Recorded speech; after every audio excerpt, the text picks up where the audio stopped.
रामचन्द्राय जनकराजजामनोहराय मामकाभीष्टदाय महितमङ्गलम्। रामचन्द्राय जनकराजजामनोहराय मामकाभीष्टदाय महितमङ्गलम्। कोसलेशाय मन्दहासतासपोषणाय वासवादिविनुत सर्वदाय मङ्गलम्। चारुमेघरूपाय चन्दनादिचर्चिताय हारकटकशोभिताय भूरिमङ्गलम्। ललितरत्नकुण्डलाय तुलसीवनमालिकाय जलजसदृशदेहाय चारुमङ्गलम्। देवकीपुत्राय देवदेवोत्तमाय भावजा गुरुवराय भव्यमङ्गलम्।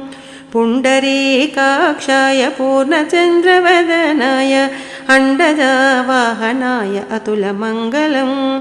विमलरूपाय विविधवेदान्तवेद्याय सुमुखचित्तकामिताय शुभमङ्गलम्।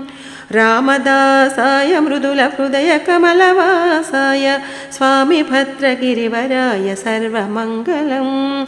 स्वामी भद्रगिरिवराय सर्वमङ्गलम्। स्वामी भद्रगिरिवराय सर्वमङ्गलम्।